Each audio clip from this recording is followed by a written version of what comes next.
I'd like to welcome everyone to the Board of County Commissioners meeting. Today is Tuesday, February the 8th. The time is approximately 9:30 a.m. I'd like to call the meeting to order. Please silence all cell phones, electronic devices, and try to adhere to social distancing. For the opening ceremonies, we'll have the invocation by Pastor Conrad Westbrook of the First Baptist Church of Geneva, followed by the Pledge of Allegiance by Commissioner Herr. Can we all stand, please? Pastor. Let's pray. Our Father, we thank you so much for this day. It is a blessing to be here, Lord, because the truth is that the life in our bodies and the breath in our lungs is a gift from you. So, Lord, we start this day with thanksgiving to you for the blessing of this life and what you've done for us.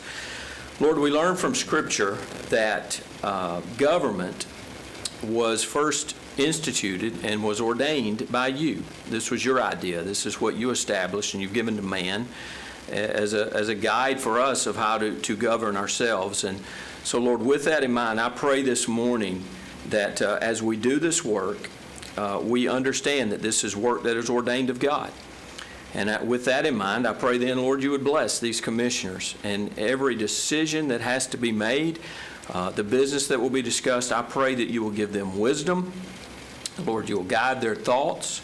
And Lord, as we go through this, I pray that the business today will truly, everything that is done, Lord, will be done justly and rightly. And I pray that it will be done for the glory of God. Lord, we ask your blessing on this time, and we ask that you would watch over us and protect us throughout this day and help us to honor you in the way that we live our lives. We love you and we praise you. We thank you. And I ask and pray this in the precious name of Jesus Christ. In his name, amen. Amen. Thank you, Pastor. It's always a time to remember that it's because of the veterans that served and those who do serve now that we get the privilege to say, I pledge allegiance to the flag of the United States of America and to the republic for which it stands, one nation, under God, indivisible, with liberty and justice for all.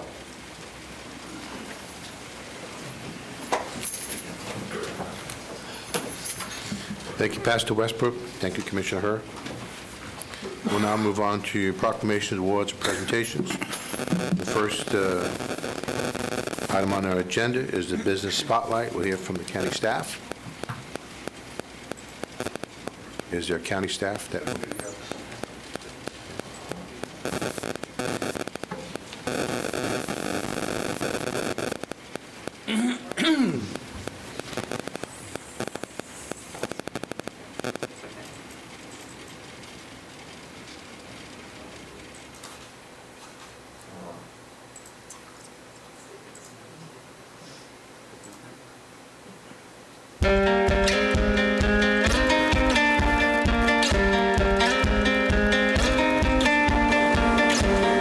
This is Analog Modules Incorporated.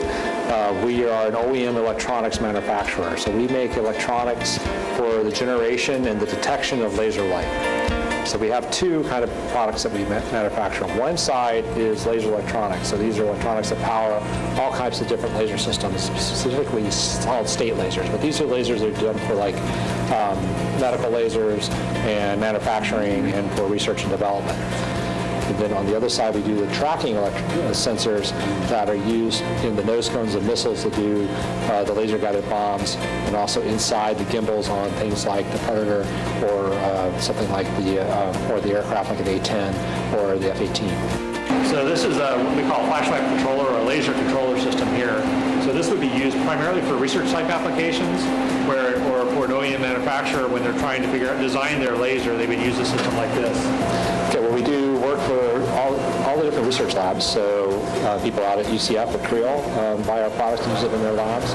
We do a lot of work with, we use a company that makes a big laser that's used for researching the combustion inside combustion engines. Another big laser system where we make all the electronics, and that goes into a general surgical laser, which is used for everything from just doing a laser scalpel to doing urology applications where they break up things like kidney stones and stuff like that with the laser. Again, we're making the engine for the laser, and so as many applications as there are for lasers, our systems go into those types of applications. So Debbie is doing the kind of final assembly on a receiver for laser range finding. So she's doing kind of a very delicate installation of the photodetector on top of the electronics that then will give the signal to start and stop the clock inside of the laser rangefinder to determine how far away a target is. So only very highly skilled class 3 or higher assemblers can do that type of work, and that's one of the things that we bring for our customers is having that kind of quality. So we have 48 employees right now, and we're at I believe we have 10,000 feet of manufacturing and about 10,000 feet of square feet of engineering space. The types of people we have, everywhere from, like I said, very highly skilled assemblers, electrical technicians, and then analog engineers. And we do have a full-time digital engineer as well. 12 of our employees are UCF graduates. One of our vice president of sales is a Rollins College graduate. Again, a lot of our techs have gone to places like Seminole County, Seminole Community College, technical school, things like that. So the resources are there, and then you have the synergy of having all the other businesses here as well.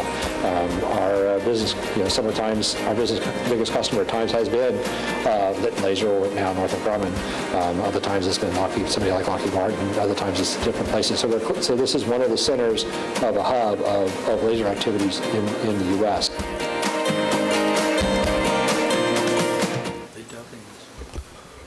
Good morning. For the record, Guy Cunha, Administrator, Office of Economic Development and Tourism.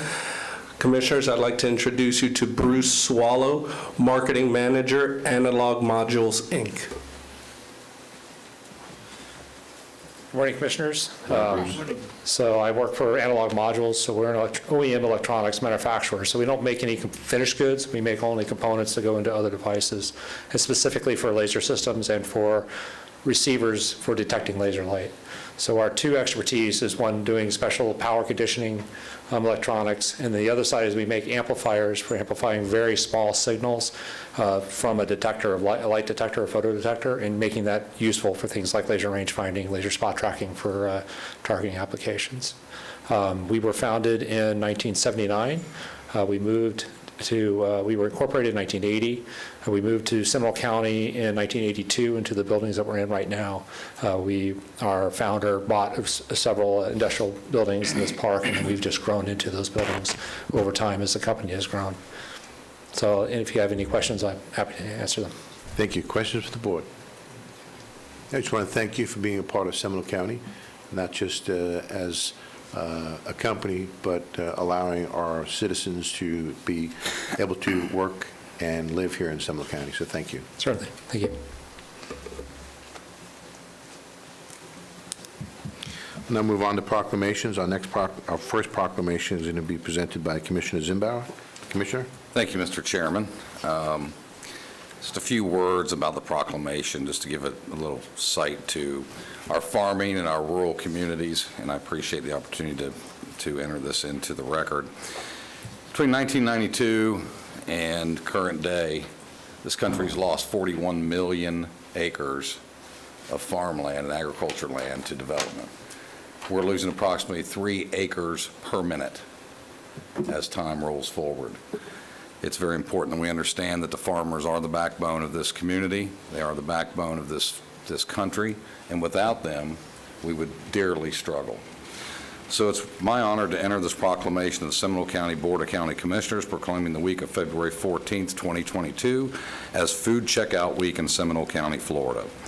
Whereas it's important that Americans have access to healthful foods containing adequate vitamins, minerals, fiber, and other nutrients, and whereas achieving better nutrition with fewer resources remain a shared concern of our citizens, and whereas this concern can be addressed through consumer education about wise shopping strategies, and whereas Florida farmers and ranchers are unmatched in their ability to consistently produce an abundance of safe, nutritious, and affordable food, and where Florida farmers face significant uncertainties, including inclement weather, damaging insects, and other challenges on a daily basis, and whereas Seminole County farmers, ranchers, and others in the agriculture industry work together in an environmentally sustainable way to help feed people here in Seminole County, our state, our nation, and other countries around the world. Now therefore be it proclaimed that the Seminole County Board of County Commissioners hereby proclaims the week of February 14th, 2022, a food checkout week in Seminole County, Florida, adopted this 8th day, February 2022. Second. A motion second, discussion. Seeing none, all in favor of the motion signify by saying aye. Aye. Opposed, like sign. Motion passes. Do we have anyone that's here to present it to? Do we have it in the back? Please come forward. Got our- Commissioners? Great folks from our Agricultural Advisory Board.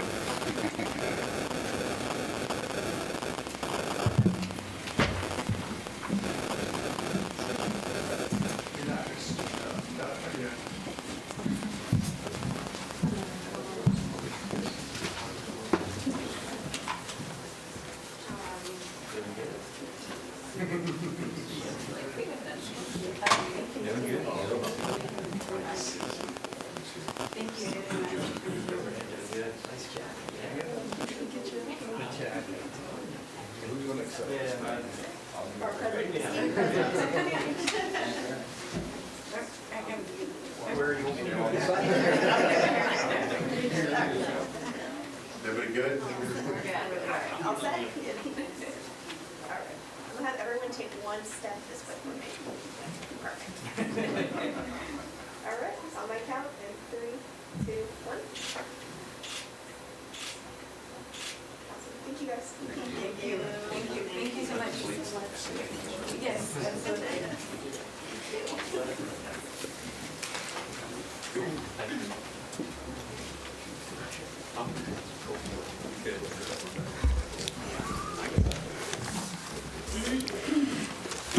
So on behalf of the Seminole County Farm Bureau, I just want to thank the commission for this proclamation proclaiming the week of February the 14th, Food Checkout Week.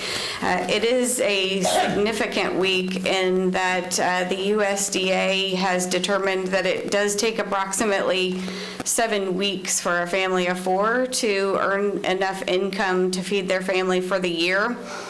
So the State Farm Bureau and local farm bureaus do utilize that week to spotlight and support local farms. At our local level, we are utilizing this week to run a campaign, a virtual,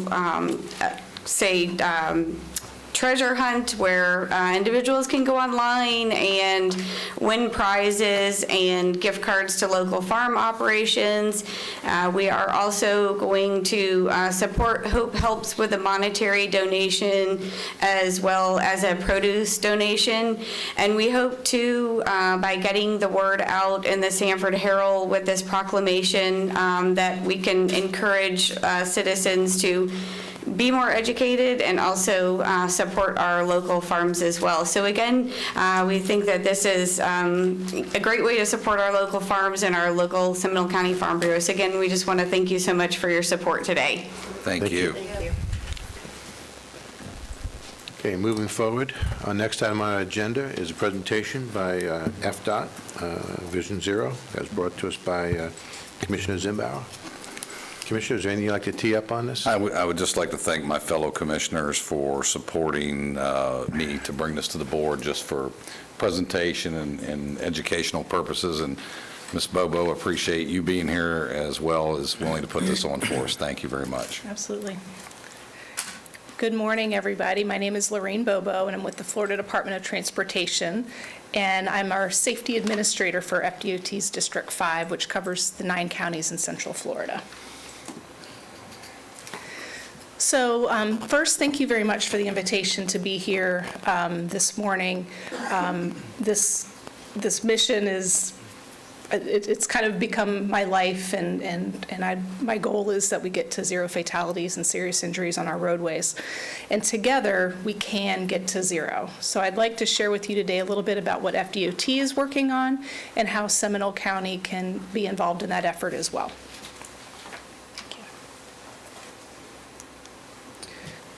So what I'd like to cover today is why do we need to refocus on safety? What is Vision Zero? Why should we support Vision Zero, and how are we going to get there?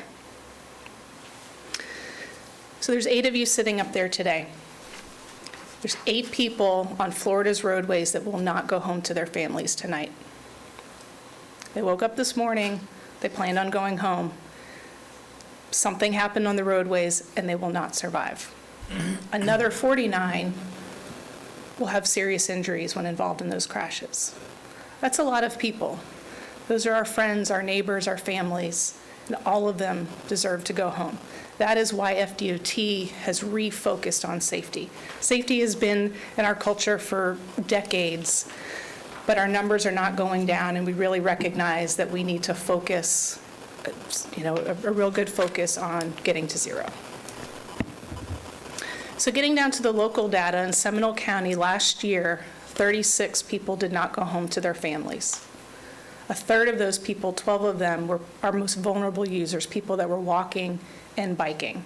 Another 214 have serious injuries that will forever change their lives. Those people matter, and this is what we want to get to zero, that everybody gets home.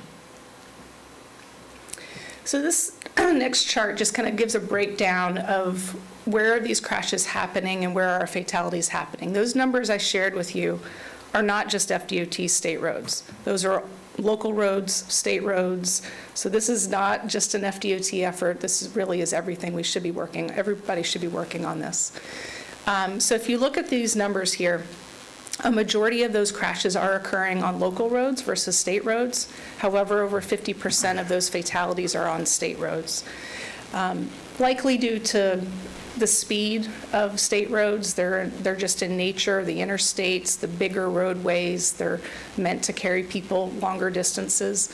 That being said, what we're focusing on is what we can do to get those speeds down on our roadways so that everybody gets home.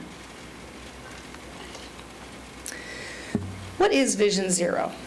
So Vision Zero has the goal of eliminating all traffic fatalities and severe injuries while increasing safe, healthy, equitable mobility for all.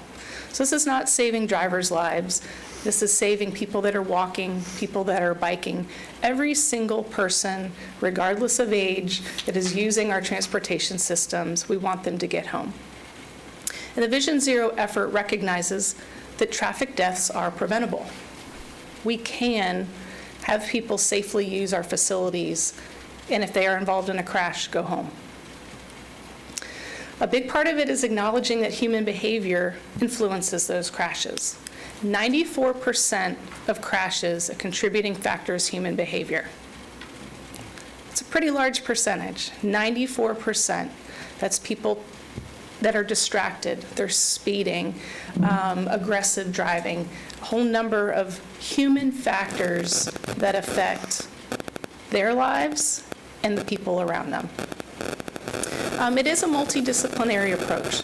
It's not just FDOT, it's not just Seminole County, it's law enforcement, it's, the list goes on and on and on for people that can affect this change to zero, including automobile manufacturers. Saving lives does not need to be expensive. You know, a lot of what FDOT focuses on is what can we do on our roadways to make our roadways safer. Those are in the millions of dollars, right, to affect those changes. But we're also focusing on education, which does not cost as much, but can have a big influence on people. Are we going to get to Vision Zero tomorrow? No. This is going to be a decades-long effort, but we have got to start somewhere. And by doing that, we're going to set clear, measurable strategies, short-term, long-term goals. You know, what can we do this year? What do we want to do by 5 years, by 10 years to get to zero? You'll notice the logo that I have is Target Zero. Vision Zero and Target Zero are very much aligned. They're basically the same. Vision Zero is we want to get to zero. Target Zero is how FDOT is determined we're going to get there. These are the plans, these are the projects we're going to work on, these are the campaigns that we're going to work on to help us get to zero. Why? Why should we focus on Vision Zero? Because there's no one someone won't miss. Can you think of anybody in your life that you would be okay if you got that phone call that they were just in a crash and didn't make it? I'd venture to guess the answer is no. I want my neighbors to come home. I want my family to go home every night. Everybody means somebody to someone.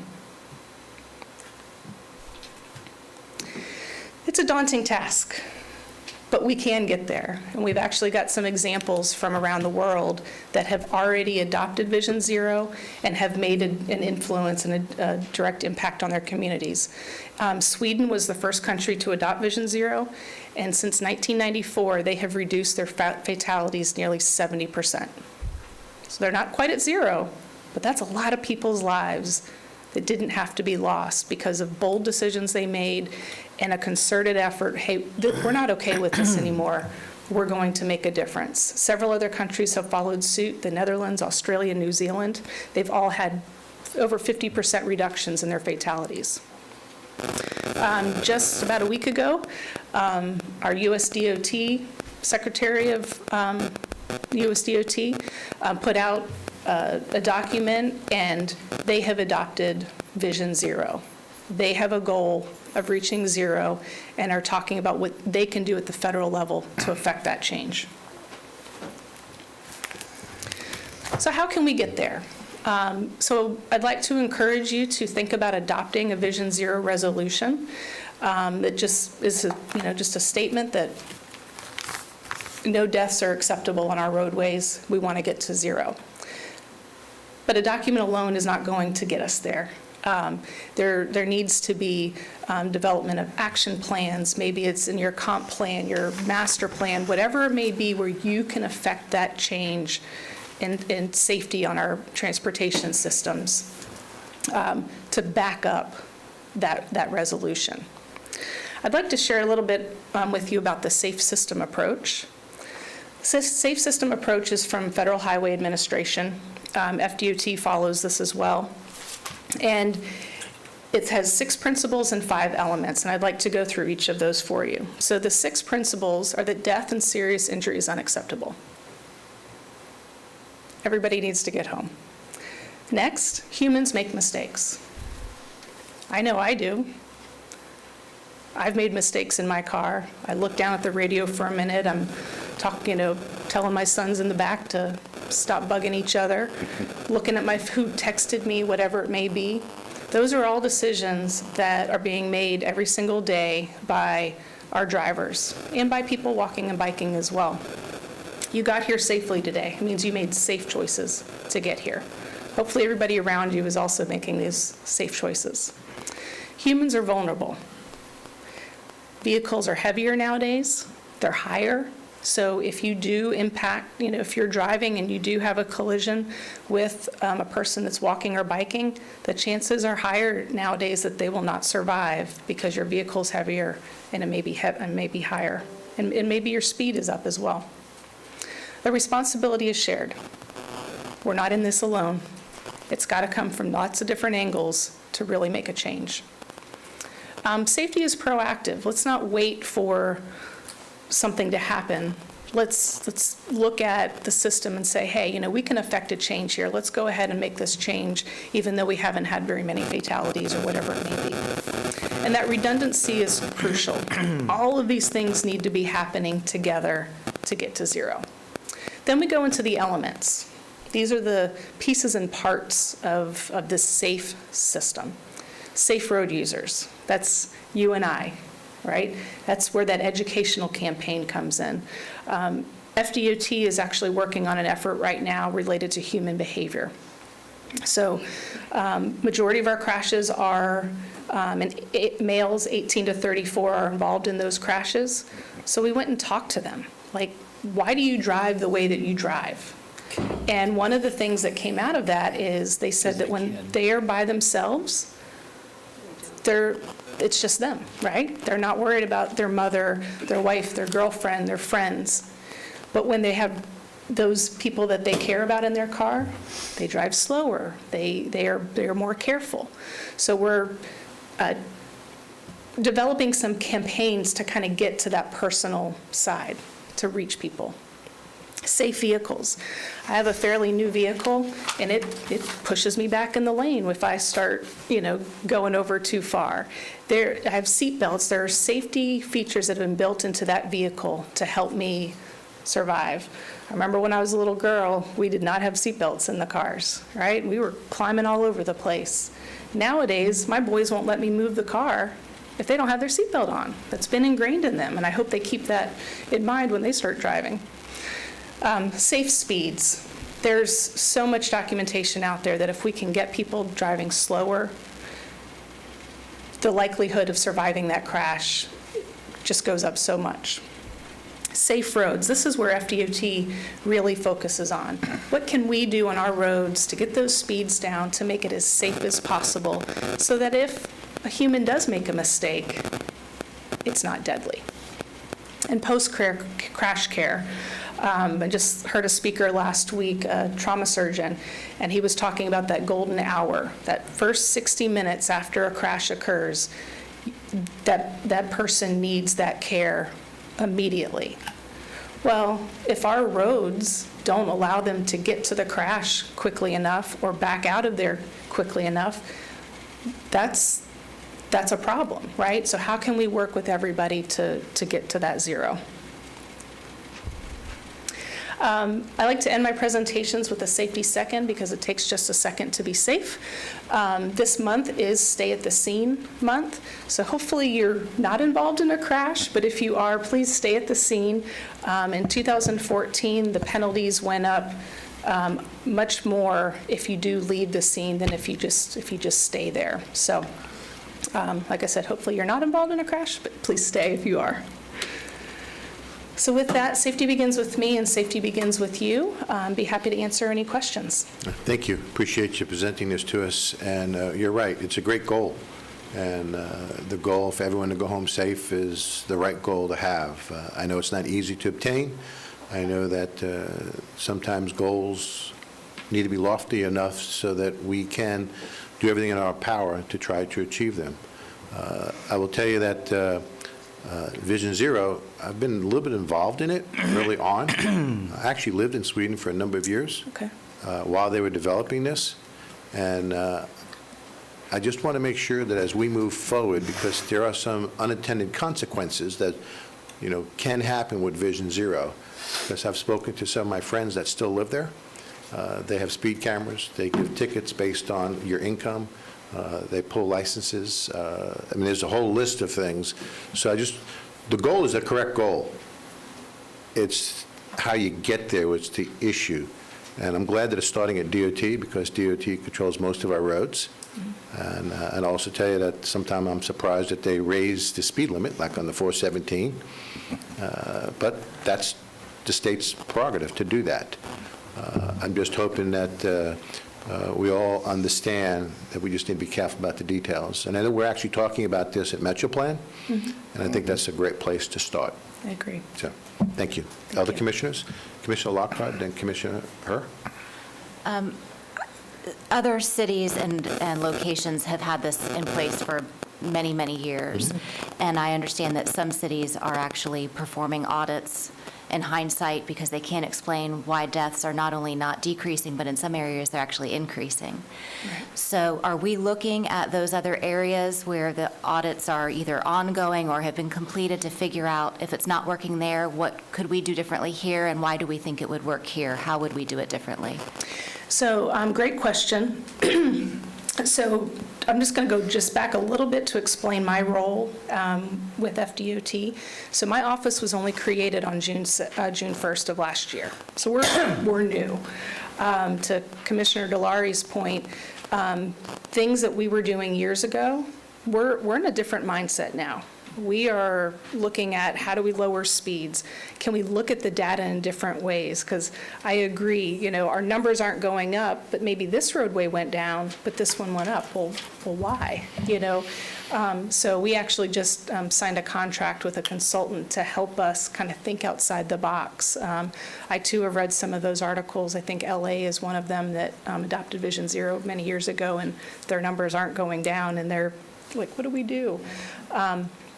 I think a lot of it is affecting the change that we can affect. I can't necessarily affect the car manufacturers, but I can affect the projects within District 5. So I think developing into your plan, making it something people have to talk about, right? You know, are we considering all users on this particular project? Hey, we've got a school over here and a neighborhood over here. Are we providing the best access for them? And not just going, oh, we're going to resurface this road and we met our requirements and let's move on. Let's think outside the box and be bold. Commissioner? Can you give us an example of a bold decision? Sure. So I think one of them would be putting roundabouts at the right intersections. And I know that in Seminole County that is being considered, so that is a bold decision. That is a bold decision. Half the room just went. Sorry. You know, just using the roundabout as an example, roundabouts do save lives. We had one in, we had an intersection in Volusia County, really near our district office. A grandmother and 3 of her grandchildren were killed in a T-bone. Car was on fire, it was horrible. So the community was like, DOT, what are you going to do? This should not have happened. What are you going to do to make this better? So very quickly we said, we're going to put in a roundabout. And this was several years ago, so roundabouts were still very, very new. And we had a lot of community members that did not want a roundabout. Nobody knows how to use them, you know, blah, blah, blah. We have not had one fatality since that was installed, I think, in 2016, 2017. There have been collisions, but people walked away from them. They weren't fiery crashes. And so I think bold decisions like that are what helps save lives, you know, in a situation like that. I also think that just acknowledging that there's something more that needs to be done is a great step towards getting to where we need to be. Follow-up to that is, because of that little highway that's going through my district in the northwest side of Seminole County, we take quite a few incoming calls with relation to the safety in the neighborhoods there, because the collector roads are now becoming highways for 18-wheelers. Okay. In order to avoid 46 across there. And we have asked the question over and over again, what can we do to our collector roads? Can we reduce speeds? Can we put in speed bumps? Can we do all of that? And I do continue to hear feedback that, you know, the speed limit is the right speed limit based on the study and based on FDOT guidelines. Okay. So is part of your mission going to be, because it's very obvious to me that those guidelines are not helpful in unique situations, is part of the mission going to be to address the guidelines? It is. And actually, gosh, I think it's about a year ago, FDOT changed our speed management chapter to be a lot bolder in what our speed limits should be. For example, we used to set speed limits on the 85th percentile. Yep. We're now working towards 50th percentile. We've got... John just looked down. John found sudden interest in his lap over there. Oh, she's coming at me. 50th percentile, John. We can fix it. You know, what we're up against is there's still a national standard for 85th percentile. So I was just talking last week with our traffic operations engineer about using engineering judgment where we think it's appropriate. Not having gotten into the details of 46 and all of that area, when Wekiva was originally designed, we didn't have that chapter. It wasn't speaking to that yet. So I'd be happy to sit down and talk about That would be awesome. those concerns, because having been with the department for 22 years now, our mindset is changing. Things that we thought about 5 years ago, 10 years ago, we're on the other side now. So I'm really excited and proud that we're moving in that right direction. Well, we're certainly here for you. And I do have one last question. Sorry, Commissioner Zimbauer. Oh, you're good. So I noticed in the elements that safe pedestrians is not part of the elements. They're a user, They're a user. yes. Users are people walking, people biking, people driving, people using transit, any of the above, anybody using those transportation systems. So the notion is around the tool as opposed to the user. Got it. Thank you, Thank you. Commissioner. Commissioner Zimbauer? Yes, thank you.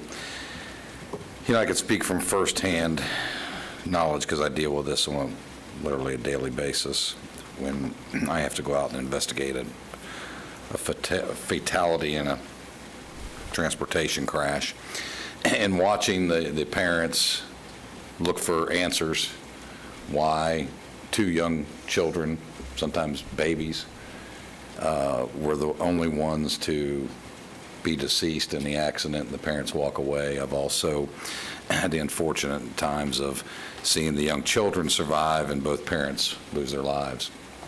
It's a very unfortunate thing. And the challenges that we face, there is no single smoking gun answer. It really is about human factors and humans and what we do and what we don't do. The car manufacturers continue to push for safety for a number of reasons, litigation purposes, so they're not sued for unsafe vehicles, but they also have a vested interest, and the insurance companies have a vested interest in pushing that safety envelope to reduce the injuries and death. The sidebar to all that is you still can't always control human behavior. You can't control people that want a street race. You can't control maybe somebody's had a bad day at work and they're rushing home or rushing to pick their children up at school or whatever it might be. And understanding when they're so focused on their mission to get from point A to point B, they don't always see that pedestrian. They don't always see that bicyclist. So it's a long time coming. There will never be a simple answer, but deploying some of these mid-intersection crosswalks with barriers and so forth. Not long ago, I caught myself almost running through one of those midsection cross areas because I didn't notice the lighting. So it really is a human factors issue. And then we complicate things. There's a big push for autonomous vehicles, and there's plenty of mistakes that are made there and defects that occur, which complicate matters when vehicles think there's a crash and all of a sudden they apply the brakes at 60 miles an hour in the middle of the interstate and people start piling up behind them. But it really is an awareness and human factors issue. So, Lorraine, I appreciate you coming here today, and Lorraine's also a resident of Seminole County. I would encourage my fellow commissioners to use her as a resource for anything you may have in your district, as well as FDOT as a whole. So thank you again for being here. Thank you, I appreciate the time. Any other comments? Thank you very much. Thank you. That concludes our presentations and awards and proclamations. We're now going to be going over to the consent agenda. Before we go to the consent agenda, public participation, prudent to Florida law, the public has the right to be heard on all propositions except when the Board of County Commissioners is acting administratively or emergency matters or conducting a meeting exempt from Section 286.011 Florida statute. Public comment time on issues will be 3 minutes for individuals, 6 minutes for a group representative. The right to be heard during quasi-judicial hearings is governed by Florida law. The public will be provided the opportunity to be heard on non-agenda items at the end of the meeting. Proper decorum will be observed at all times. Also under quasi-judicial, or public hearing, if you have anything you show us, please be prepared to leave it for the public record. At this time, is there anyone in the public that would like to talk to us on the consent agenda? No, sir. No written items? Is there anyone in the public that would like to speak to us on the consent agenda items only? Close public comments. Ask the board, before we go to the board, ask the county attorney and manager, are there any items that need to be added or pulled? No, sir. No, sir. Okay. Board members, we'll go with Commissioner Zimbauer first. Move a motion to approve items 4 through 17 and items 18 and 19. Second. Okay, we have a motion and a second. Any discussion? See no discussion. All in favor of the motion, signify by saying aye. Aye. Opposed, like sign. Motion passes. Turn the page here. That included 18 and 19, which was the county attorneys and clerks. So now move on to the county manager. and staff. We'll go to legislators. Good morning, Chairman and Commissioners. For the record, I'm Tricia Johnson, Deputy County Manager, and just going to provide you with a quick legislative update. The positive news that I have for you is two of our appropriations requests, the E.E. Williamson Road Trail Connect request and the Wekiva Springs Road Intersection Improvement request, are both appropriated in the House and Senate budgets. Very exciting news, which means we're set up for success when the legislature goes into conference in a couple of weeks.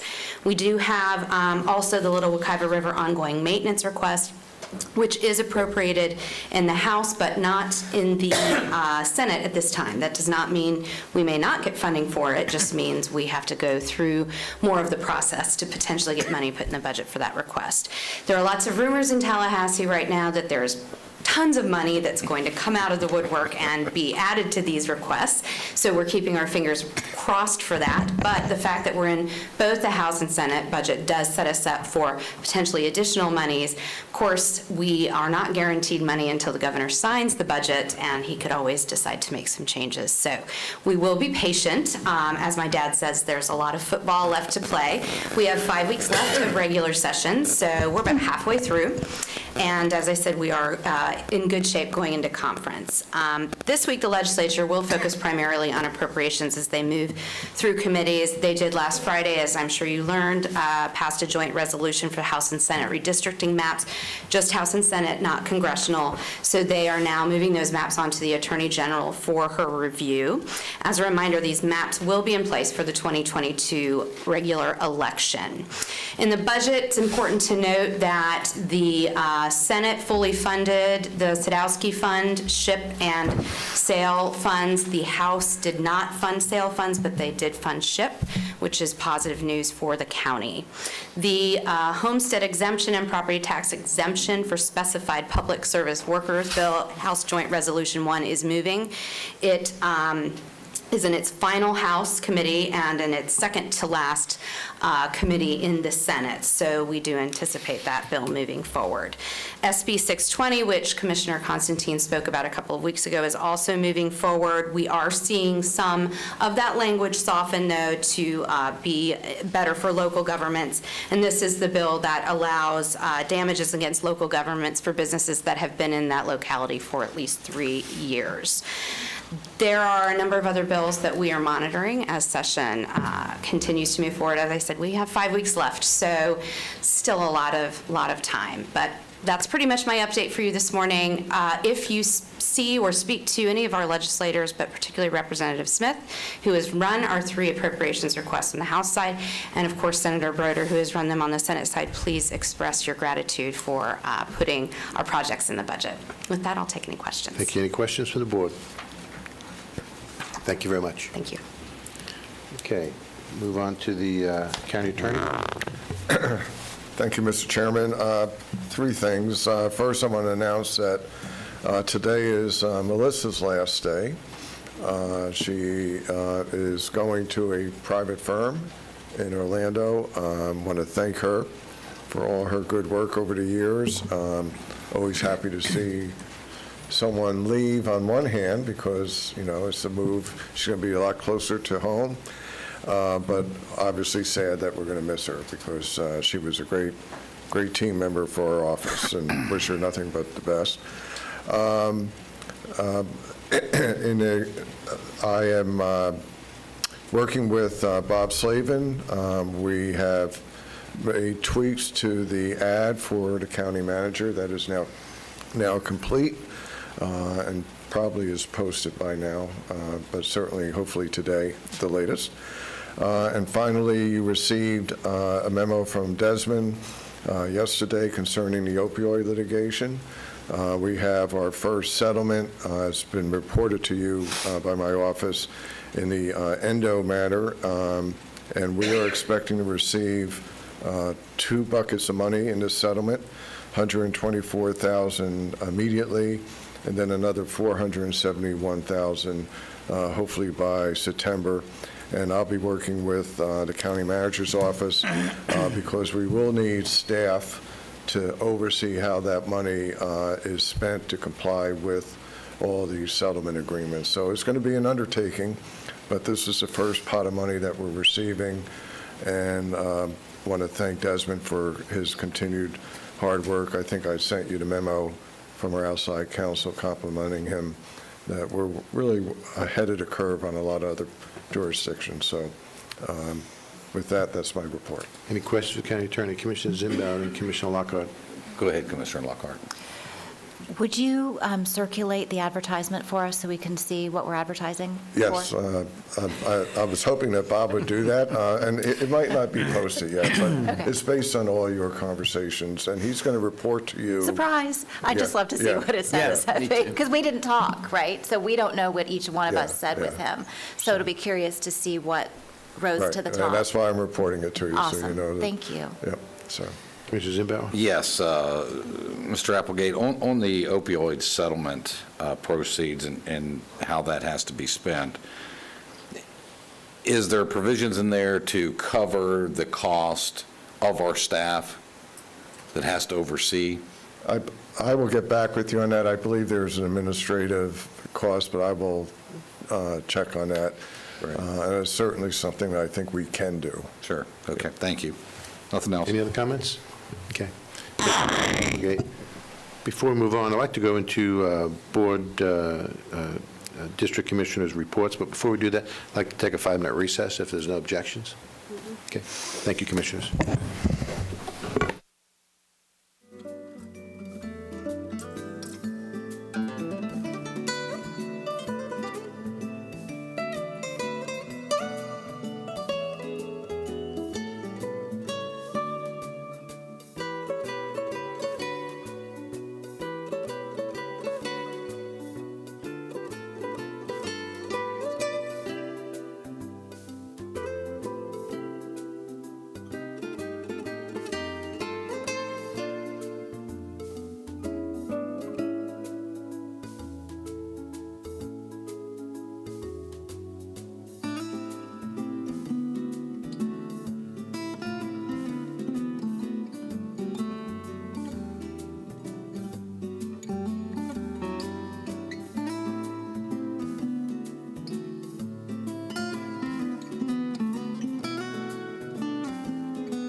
Thank you, Commissioners, for indulging me. This time, we're going to go to district reports, since we've gone through our consent agenda and our regular agenda items pretty quickly this morning, so we don't have to do it this afternoon. On the district reports, we're going to District 5 first. Commissioner? Yes, my report will be brief this morning. I would ask for your approval for a resolution of appreciation to Joanne Swartzman for her service on the Historical Commission. Okay. She is terming off to be able to travel with her husband and enjoy life a little more. Second. That motion is second. Discussion. All in favor of the motion, signify by saying aye. Aye. Opposed, like sign. Motion passes. Commissioner? So many thanks beyond what we can express to Joanne and her family for giving of her time. I did attend the first Links board meeting. It was completely uneventful, but I don't want to be accused of not reporting what I'm hearing down at the Links board. So there's that. And just in case anyone hasn't noticed, it is Girl Scout season. We are big supporters of the Girl Scouts, so I'm huckstering on behalf of my favorite Girl Scout. And if you need cookies, I can send you to the source in the room. And that is it. Thank you. Thank you, Commissioner. District 4, Commissioner? Yeah. Just one quick thing to update you all on that I think you'll find interesting, and hopefully we'll have some positive multiple organizational relationships come from it. Tricia Johnson and Guy Cunha both spent some time with me, along with Robert Agrusa from the Central Florida Hotel and Lodging Association, members of the Seminole County Public School team, including the chairman, Amy Pennock, and members from Seminole State College's hospitality program, recognizing that as three different entities in Seminole County, all of us have an interest in making sure that the hospitality industry in Seminole County is healthy, and we're doing all that we can to support it. And at the same time, we are developing people who can serve the needs not only here locally but also regionally. And so there were some great conversations, some great ideas about how we can better synergize, have better synergy, so that we're really firing on all cylinders and making the best use of each of our organizations' time and talent. And so be looking for some fun things to be coming out of that. And that's it. Thank you. Then we want to District 3, Commissioner? Thank you very much, and I don't want to, we always sometimes, when we announce things, maybe step on somebody else that was going to also say it, so I hope I'm not doing this. But on January 28th, the Seminole Leadership had a summit down at the Lake Mary Event Center, which was well attended, and it was a very informative program. On January 31st, Kevin Spear, who's the environmental and transportation writer for the Orlando Sentinel, invited me and Charles Lee and a couple of other folks to go down the Wekiva River on kayaks with him to look at the bridge and the opening of the Wekiva Parkway, and just reminisce and discuss about the history of that. And he had suggested 9 a.m., but if you recall, that was the day it was 36 degrees in the morning. I quickly vetoed that and said noon, and it was a much better day going down the river at noon. On February 2nd, I gave a speech in the morning to the Sanford Chamber of Commerce, and well attended. I think there was 7:30 a.m. It was about 50 people there, so it was really a good program for them putting people together, and it's good to see the Sanford Chamber of Commerce rebounding as it is. On the 5th, there was the Bambino Buddy Ball event. It was this past weekend at Westmont, fundraising for that really great event for special needs baseball players. That it's a program that happens both in Altamont Springs and Longwood, and again, that was very well attended. Tomorrow, the chairman, Commissioner Zimbauer, and I are all at the Metro Plan. On the 10th, there is the workshop and the regular meeting of the Expressway Authority, the workshop looking at the 5-year plan. This next week will be the National Association of Counties Legislative Conference in Washington, D.C. the Seminole State Dream Auction on the 12th. I'm sure that that will be well-attended and wonderful. And I believe that Commissioner Zimbauer was going to bring this up, so I'll allow him, but I also was going to ask a question about the WOW program and what that is with broadband. And the last thing is yesterday, and Guy's not here anymore, I'm sorry to say, but Trish is here. You all are familiar with the NCAA and their new NIL, name, image, likeness. Our Tourism Development Commission has taken a real hard look at that and have brought in some, like the young lady that was the softball player from Florida State University. But now we're looking also at the locals from UCF, and they had over at Top Golf doing a number of different promos, the starting running back, the starting quarterback, and the starting offensive lineman. They're all three of them that have signed contracts for the NIL with Seminole County Tourism Development Commission. So I think that's a real boost and a positive thing. And with that, I have nothing else. Thank you, Commissioner. We're now going to District 2. Commissioner? Thank you very kindly. Everything's perfect in District 2 so far, but the day is young yet.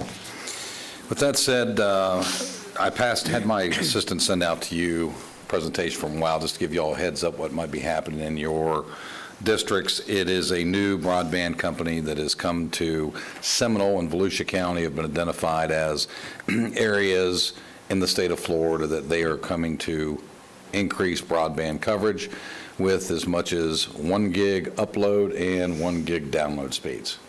I've asked them to reach out to each of you individually when they are going to be breaking ground in your respective districts, so you'll at least have a heads up when people are digging up whatever they're going to dig up. I think it's a great opportunity for Seminole and Volusia County to get the speeds that many of us want and desire and haven't had for many years. Also a reminder that Seminole State Dream Gala is on February 12th. I'm sure several of you will be attending. We look forward to seeing you all there at that event. We also want to remind you, for your significant other, Valentine's Day is right around the corner. Love is in the air. Interesting report from our Metro Plan Alliance, MPO Alliance. It was brought up, and I just want to put on everybody's radar. Very interesting conversation, and it'll probably come up tomorrow. The Polk MPO folks are asking and advocating for Sunrail to be now continued all the way down to Polk County. I'm not sure they fully understand how that, what that, and all that. Of course, maybe we can sell them the Seminole County version of it. Tell them Brightline's coming. That's right. So I just want to put that on everybody's radar, and that's all I have. Thank you very much. Thank you, Mr. Chairman. Commissioner? Mr. Chairman, if I could, I know that we brought up, but how, I guess I'm asking our staff, we talked a lot about broadband and other things. How does this relate to the broadband we currently have, the providers that we currently have? I mean, how does this all interrelate?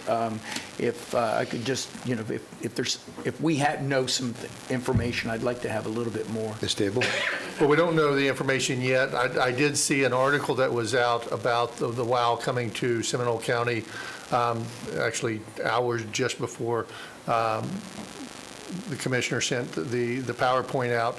I'm going to have staff work with, we just kicked off last week or week before last, the study with the broadband study. So we will be feeding this information to the consultants so that they can include that in all that they're doing, so that we can make sure that it's a continued concerted effort with all the vendors out there, all the interest out there, both private and public. So we will include this as part of that discussion moving forward. If I can, Mr. Chairman, just one.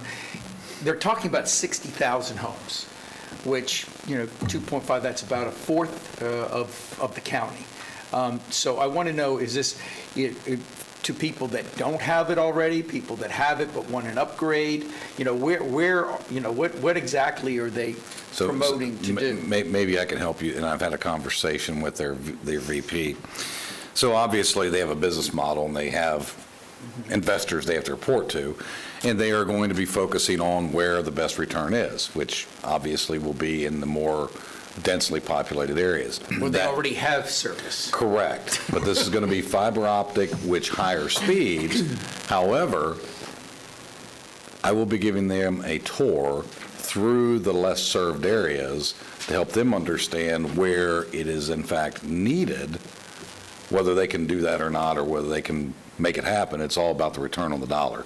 They really don't understand the whole layout of the county, and they'll be doing the same thing with Volusia. So if I just get Mr. Chairman, if I could just get my arms around this. So they're coming in, we have providers already in the areas that they're looking for. So they're going to come in and try to compete. Nothing wrong with competition, clearly, but it'll basically be in the already established areas that myself, Commissioner Lockhart, and Commissioner Herr represent, and where you and Commissioner Delory are much more in need of broadband, they're not really looking at, and you're going to hope that they could. Correct. But right now, that's not in their model. Correct, that is correct. So we are still in the same position, whether they come in or not, as far as what we need with broadband. Right, we would treat this the same as any private provider in the area or coming into the area as part of this overall I just wanted to- review of what is available and what needs, where the gaps are. So this will, we will just plug them in as another private interest in this conversation. Correct, and I think the benefit that I'm understanding when I drill down through all their information and talk to their people is the speed. They're bringing higher speeds than what is traditionally available through the county to those residents that currently have it. Thank you. Commissioner Lockhart?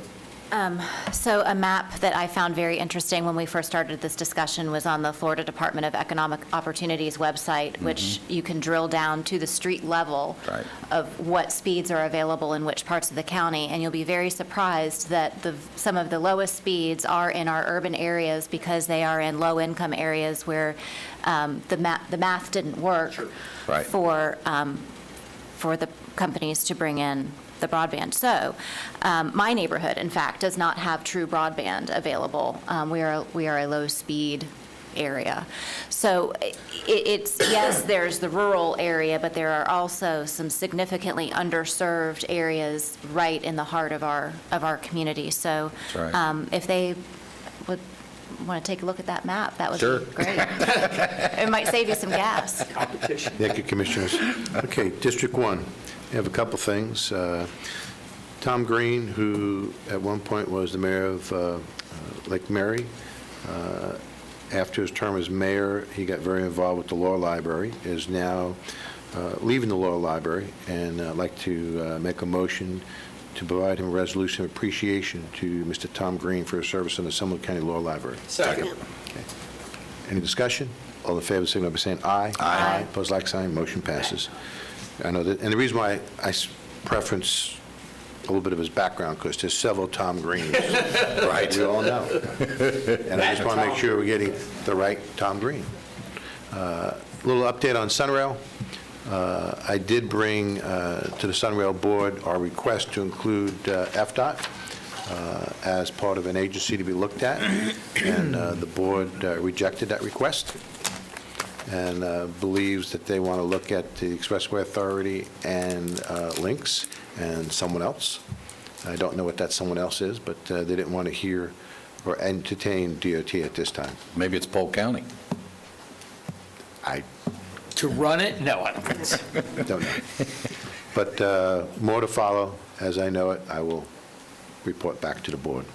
At Metro Plan, we did have an item that's going to be coming to us, and I want to make sure I just hand it out to everyone. It's the Build a Better American plan, and I just wanted to hand it out to the board. I know it's been emailed to everyone, so just for your informational purposes only. On the chairman's report, I have a couple items. Since we're all here, I'd like to congratulate Mr. Rick Durr. Would you mind standing, Mr. Rick Durr? What people may not know about Rick Durr is that he's been recently elected to the Florida Recreation and Parks Association to serve as the Vice President of the Board of Directors for the state of Florida. So, Rick, thank you very much. Congratulations. Or condolences. Well, I will tell you that we all know Rick and the fine work that he does, and it will do the state well to have Rick a part of that organization, and looking forward to you doing the wonderful things up there as you do down here, so thank you. Also want to acknowledge that Seminole County Emergency Management and the National Weather Services Melbourne partnered to develop the Great Tornado Drill of 2015. Most people don't realize that back then, not all the counties participated. As of today, all 67 counties participate, and that will be going on February the 9th at 10 a.m. So stay tuned for more information from our phenomenal staff in emergency management. They do a great job. And then last, I did receive an email from our lead judge, Judge Rexile. She, the chief judge, had some concerns about the renovations of the courthouse, and I emailed that to everyone, and I just wanted to make sure I hand it out again. I know she's here. Okay. So I went to a recess a couple minutes ago to make sure that she was here. And I'd like to ask the judge to come to the podium if there's anything you'd like to add. I did speak to the county manager. He will be drilling down to this to figure out a little more information and report back to us. Is that correct, Ms. Dable? Yes, sir. And I just wanted to give the chief judge the opportunity to speak to us. First of all, thank you for allowing me to speak this morning. Essentially, I think the letter, basically an email, says it all.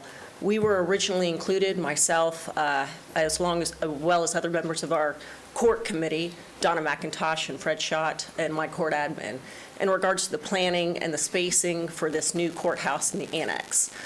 While I do realize in the annex portion, we were not included in any of the plans for that portion as far as discussions. The only discussions we were included on were the courthouse. And the original proposed plans that we were understanding as the master plan included at least an accommodation of at least one additional courtroom with the possibility of having growth for more in the new courthouse to accommodate future growth. Currently, we're looking at plans on Friday, and the plans that we had, including, and we all checked and made sure with our emails, were the proposed plans that only had that additional courtroom. The master plan that is currently approved for the courthouse does not include any additional courtrooms. It does not include any aspect for future growth. It simply takes all the hearing rooms, courtrooms, and judicial chambers, and otherwise court administration space that is in the civil courthouse, places it in the criminal courthouse, and doesn't make any additions. So the issue that we have is, of course, over the next 20 years, there is growth, of course, in the population in Seminole County. There will be additional judges in Seminole County. We've had previously in the last 20 years an additional circuit judge opening space and at least an additional county judge opening space. So I would just ask that however it can be fixed, that somehow those plans can be repaired in order to add for the future growth of the court system in Seminole County, and the courthouse is the only place to put it, because otherwise the cost in the future will be a lot more expensive than what it is today while we're doing this large project. If there are any questions of me, you all may ask as well. I don't know if you have any, but other than Well, that. at this time, Judge, if you wouldn't mind, I appreciate you bringing this to our attention. I'd like to give the county manager the opportunity to drill down and to not only report back to us, but to report back to you as well. And that way we can find out exactly what's happening. All right. But I do Thank you. appreciate you bringing it to our attention. And I appreciate your time this morning. Thank you, everyone. Is there any Thank other you. questions? Wait a minute, Judge. Any other questions for the judge? Okay. Thank you. Thank you. I would Okay. call the sheriff and tell him to crack down on criminal activity more. One option.